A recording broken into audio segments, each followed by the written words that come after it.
Dear students, अस्सलाम वालेकुम। मैं आपकी teacher Shamma Naaz, school BMS बखाइयाँ, class 7th, chapter 5th, acids, bases and salts. बच्चों, ये आपके T1 का चैप्टर है, तो हम शुरू करते हैं। There are a large number of edible substances which we use in our daily life. तो बच्चों, बहुत सारी खाने की चीज़ें हैं जो हम अपनी रोज़मर्रा की रूटीन में इस्तेमाल करते हैं। Let us try to find the taste of few substances given in table 5.1। तो बच्चों, नीचे ये टेबल दिया गया है 5.1। तो इसमें कुछ सब्सटेंसेस दिए हैं इन्होंने और साथ में उनके टेस्ट के बारे में लिखा है। जैसे कर्ड है, दही, इसका टेस्ट कैसा होता है बच्चों? ये सॉर होता है, खट्टा होता है। इसी तरीके से ग्रेप्स, अंगूर, सॉर एंड स्वीट होते हैं, खट्टे और मीठे होते हैं।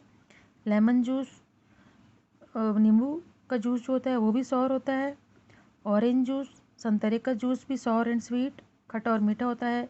ऑरेंज शुगर सोल्यूशन, ये स्वीट होती है, मीठी होती है। और कॉमन सॉल्ट, ये साल्टी होता है, जो नमक हम यूज़ करते हैं ये साल्टी होता है। और आंवला जो है बच्चों, ये बिटर होता है, कड़वा। अनराइप मैंगोज़, ये भी कच्चे आम भी कड़वे होते हैं, बिटर होते हैं। बेकिंग सोडा सोल्यूशन, ये भी बिटर होता है, कड़वा। और सोप सोल्यूशन, ये भी बिटर होता है। टैमारेंड, इमली जो आप बड़े शौक से खाते हैं, ये भी सॉर होता है। विनेगर, ये भी सॉर होता है। और जिसे हम सिरका कहते हैं। तो प्लेन सोडा वाटर बच्चों, ये भी सॉर होता है, खट्टा होता है। तो यहाँ पर बच्चों आपको एक चीज़ का ध्यान रखना है कि अगर कोई भी चीज़ अगर हम टेस्ट करते हैं, the taste of edible substances should be found by touching a drop of it to the tip of the tongue। हम किसी भी चीज़ का टेस्ट करते हैं तो हम किसी उसका ड्रॉप किस पे रखते हैं? अपनी ज़ुबान पर टेस्ट पे रखते हैं, टंग पे रखते हैं। तो afterwards the mouth should be rinsed with water. तो हमें अगर किसी चीज़ का टेस्ट करना है तो उसके बाद हमें क्या करना चाहिए? अपने फेस को पानी से उसी वक्त धो देना चाहिए। तो do not taste all substances अबो। आपको जितनी भी चीज़ें दी गई हैं टेबल में, उन्हें इसी टेस्ट नहीं करना चाहिए। Some of them can be poisonous, कुछ उनमें बच्चों पॉइजनस भी हो सकती हैं, जहरीली हो सकती हैं। Always ask your elders teachers before you taste in unknown substances. कभी भी आपको कोई ऐसी चीज़ जिसके बारे में आप नहीं जानते, आपको अपने टीचर या किसी बड़े से पूछने के बिना उसका टेस्ट नहीं करना चाहिए, क्योंकि वो जहरीली भी हो सकती है। तो बच्चों, हम अपने इस चैप्टर को कंटिन्यू करते हुए मैं आपको बता रही हूँ एसिड्स के बारे में। एंड यहाँ तो बेसिस भी इन्होंने दी है, लेकिन मैं आपको बताऊँगी, हम सिर्फ एसिड्स के बारे में डिस्कस करेंगे। The substances such as curd, grapes, lemon juice, orange juice, tamarind extra have sour taste. तो कहते हैं कि बहुत सारी चीज़ें जो हैं, हमने अभी अपने टेबल में भी देखा, कर्ड, ग्रेप्स, इन्होंने बताया lemon juice, orange juice, tamarind. तो ये सारी चीज़ें क्या है बच्चों? ये सारी चीज़ें सॉर हैं, खट्टी होती हैं टेस्ट में। The sour substances found in nature और prepared artificially are called acids. तो बच्चों, ऐसी चीज़ें, खट्टी चीज़ें जो या तो कुदरती खट्टी होती हैं या हम उन्हें आर्टिफिशियल तरीके से क्या करते हैं? प्रिपेयर करते हैं। तो इन्हें हम एसिड्स कहते हैं। और the chemical nature of acid is called acidic nature. और इनका जो केमिकल नेचर होता है इसको हम एसिडिक नेचर कहते हैं। The term acid has been derived from the Latin word acidus.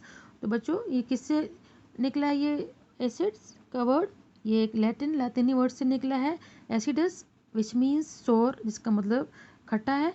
A large number of fruits and some vegetables have sour taste and hence are acidic substances. तो बच्चों, बहुत सारे फ्रूट्स और सब्जियां जो हैं वो खट्टी होती हैं और उनको हम क्या कहते हैं? एसिडिक सब्सटेंसेस कहते हैं। The sour taste of lemon is due to citric acid. तो बच्चों, नींबू जो हमें खट्टा लगता है वो क्यों लगता है? क्योंकि उसमें खास किस्म का एसिड होता है जिसको हम सिट्रिक एसिड कहते हैं। इसी तरीके से ग्रेप्स जो हैं, अंगूर, हमें क्यों खट्टे लगते हैं? क्योंकि इनमें भी और इमली में भी क्या होता है बच्चों, एक खास एसिड होता है जिसको हम टार्टेरिक एसिड कहते हैं, and that uh vinegar is due to acetic acid. और जो सिरका वेनिगर है उसमें कौन सा एसिड होता है, एसिटिक एसिड होता है। तो बच्चों यहाँ पर मैं आपको एक चीज़ बताना चाहूँ कि अक्सर हमारे दिमाग में ऐसी बात आ जाती है, अक्सर हमें जब भी एसिड्स का हम नाम सुनते हैं तो हमें लगता है कि वो भाई एसिड तो बहुत ख़तरनाक चीज़ है, ये हमारे स्किन को जलाता है, ये वो, इससे हमारे कपड़े जल सकते हैं, स्किन जल सकता है, तो ये किसी चीज़ को भी मतलब बिल्कुल क्या कर सकता है, जला सकता है। तो बच्चों ऐसा है, ऐसे कुछ एसिड्स हैं जो क्या होते हैं हमारे लिए मतलब नुकसानदेह होते हैं, या जिसको हम अपने ऊपर अप्लाई नहीं कर सकते, यूज़ नहीं कर सकते। लेकिन ये जो एसिड्स जो हैं, जो सब्जियों में पाए जाते हैं, जो फ्रूट्स में पाए जाते हैं, तो ये वाले जो एसिड्स हैं इनकी ज़रूरत हमारी बॉडी को होती है, और हमें हेल्दी रहने के लिए ये फ्रूट्स वगैरह हम लेते हैं और लेते रहना चाहिए, क्योंकि इनमें जो कुछ ख़ास किस्म के विटामिन होते हैं जो हमारी ग्रोथ के लिए हमारे लिए ज़रूरी होते हैं।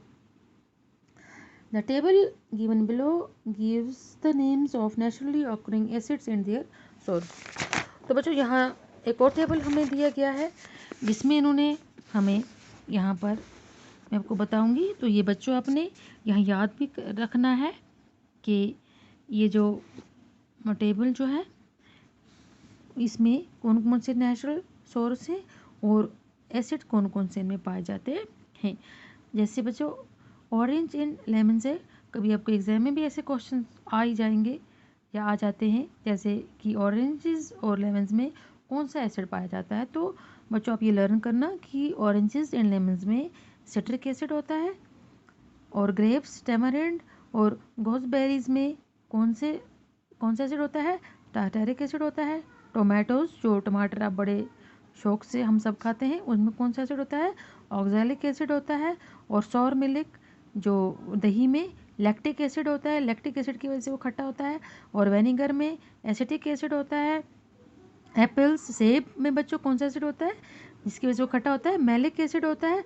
और प्रोटीन्स में अमाइनो एसिड्स होता है। तो बच्चों यहाँ तक आज के लिए इतना ही। तो मुझे उम्मीद है कि आपको समझ आया होगा। बाकी वस्सलाम।